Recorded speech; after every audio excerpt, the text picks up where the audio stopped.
that's where we started. We've been around for more than 5 years, and we noticed that almost 15 to 20% of the patients visiting us are diabetic. And that's how we started the specialty diabetes clinic. And we've seen that a lot of the younger patients are now diabetic. Between the age group of even 35 to 45, we are seeing a lot of patients who are coming to us with first-time diabetes. They aren't aware of the signals or the symptoms of diabetes, and we screen them in our free camps. So we have periodic camps across all the family doctor clinics and in the specialty diabetes clinics as well. And we go do these camps in associations, in schools, in colleges, everywhere. So that's where we screen them for as first-time diabetics. And we've seen a lot of new first-time cases come to us. I've grown up in Bangalore, so I've seen the city, has grown rapidly, and so has all the healthcare problems associated with it. What's happening is the lifestyle of people has changed dramatically. They're more nuclear families. People are traveling a lot to work. That puts stress on them. Plus, they've got to perform at work, and they've got to perform at home. So it's putting a lot of stress on the entire hormonal system. I mean, it's creating hormonal imbalances in people. Stress creates that, right? Which is giving rise to a lot of other problems like PCOD, thyroid imbalances, insulin is not acting properly. Resistance to insulin. Resistance to insulin. That causes diabetes, high blood pressure, hypertension. So all of these have become quite, now a lot more pervasive than they were before. And a lot of the younger population is catching that. So according to you, what's the best way out for, to make sure that this doesn't spread even further? Are there anything that you, in your day-to-day work, you come across situations where there are a couple of things. Every person, first the individual has to play a role, the corporate has to play a role where the person is working, the government has to play a role, and so even people like insurance companies have to play a role. So it's a big gamut of, it's a wide net out there, and people need to, individuals need to do preventive health screening. They cannot wait for that yearly screening that the corporate does for them. They have to use every opportunity of free camps in their neighborhoods and themselves. Corporates have to, start sponsoring a lot of, as part of their camps, which can be done in their own corporate premises, have a lot of educational sessions. It could be on hypertension and diabetes, women-related issues, things like that for their own employees. They need to start doing that in their campus.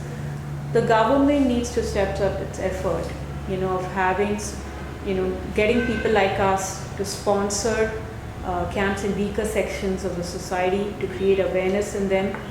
They need to, liaise with corporates so that corporates can, then do camps, or they can use us to do camps for them in weaker sections of the society as part of their CSR activity.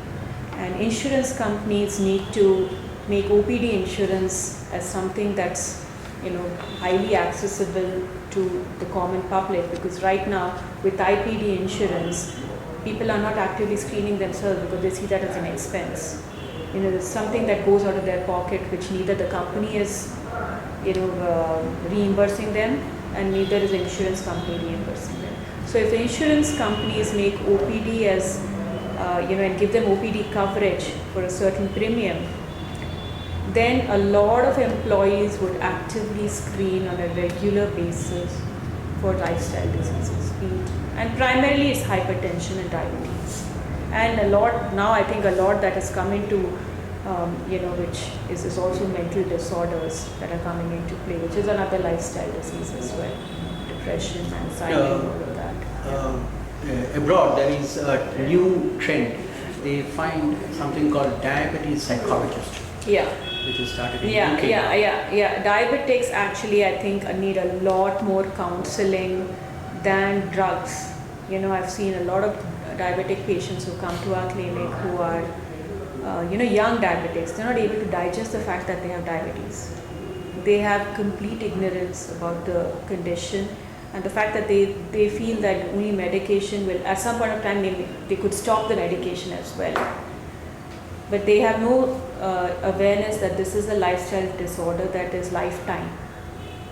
and that gives them, we need to counsel them, and diabetes counsel is an active part of our clinic. We focus a lot on diabetes counseling in our diabetes clinics.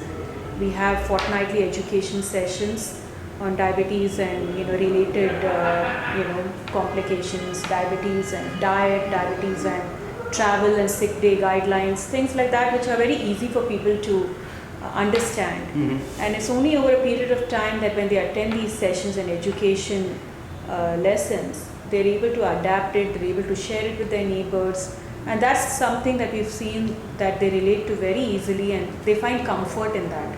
They find comfort in 10 other people sitting next to them who are having a similar condition and sharing their experiences.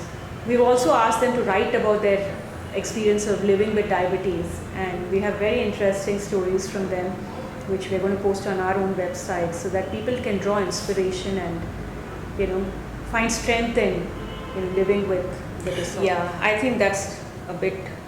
Already, I think we are struggling with having enough psychologists and psychiatrists and enough diabetologists. So having somebody specialized in diabetes in psychology is a bit far-fetched. And if we find a case where a person needs increased attention, we also arrange a psychologist for them to come and speak to them at our clinic or home, whatever they're comfortable with. Because the fact that it's a lifetime condition is not something easy to live with, and you've got to monitor yourself on a day-to-day basis, check your food, check your diet all the time. It's something that needs monitoring all the time. True. And it's stressful. Apart from the stress of having the condition, it's stressful managing the condition. True. Yeah, so that's something we understand, and we motivate them. We kind of, we have special meals for them. When we have an education session, our team actually spends time making some new cookies for them, cake for them, things that will, those little things make people happy. Absolutely. That you could enjoy a cake that is suited for me. 50% of our emails are only on diet. Yeah. I can understand that. Yeah. Ms. Rao, when you are into this profession and you deal with diabetics as well as government officials as well as the local bodies and all that, you must be coming across several situations where you feel that a few government policies, if you could change it, it could help in controlling this epidemic. What would be the three main things that you would expect either from the local body or from the state government or from the central government? Yeah, absolutely. Government can step in a more aggressive manner to, build awareness on lifestyle diseases. And from a municipality point of view, I think MLAs or the respective, area MLAs who are there, they need to, spend time. They can involve people like us.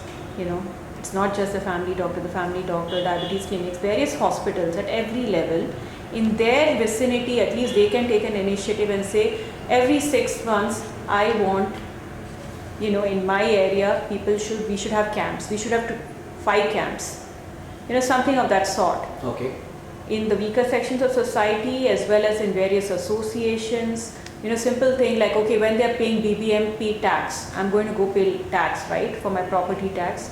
Have a screening drive there, because at least 1,000 people are going to visit per day. Yep.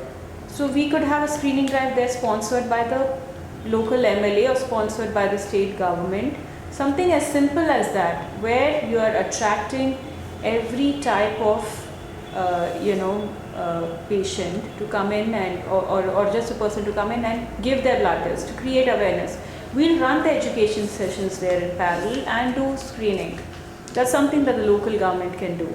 Of course, the state government needs to reorient the PHC concept. They need to work with private players like us and let us manage the PHCs. At the same point of time, they can come and audit us at any point of time they feel. So that's something they can do. At the center level, I think we need to have more drive to push OPD insurance. The center needs to push OPD insurance as aggressive as they were on IPD insurance or some other matters. The government, the center needs to push for OPD insurance and make it mandatory, at least within corporates, that while they are paying IPD insurance, 20% of that needs to go to OPD insurance. That automatically will reduce the pressure on hospitals. and the entire insurance premium over a period of time will come down. It will not go up. Very true, very true. You know, and that's what they need to do. And it's a very important point which many people have missed. yeah, so which is OPD insurance. That's the biggest drive the center can do, because then when people go and screen for diabetes, I'm doing a comprehensive health check for diabetes, at least I can claim it from the insurance company. You know, I know that I have that comfort. I'm not getting it reimbursed by the company. If I'm not getting it reimbursed even by the insurance company, then it's a hit on my pocket, right? And I'm less motivated to do that test. I'm less motivated to screen myself. But if it is mandatory by the company, I can go screen myself and just get myself reimbursed. Ms. Rao, what's your opinion on Rajiv Gandhi Yojana that is become quite popular, at least with dialysis patients, people with kidney disorder? How different, how useful has it been for other diabetes?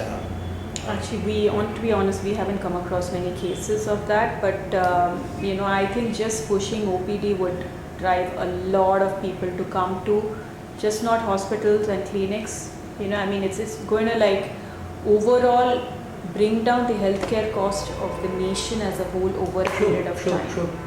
And that actually is a moot point. That's, we need to become a more healthier nation, and that can only happen if people believe in preventive healthcare.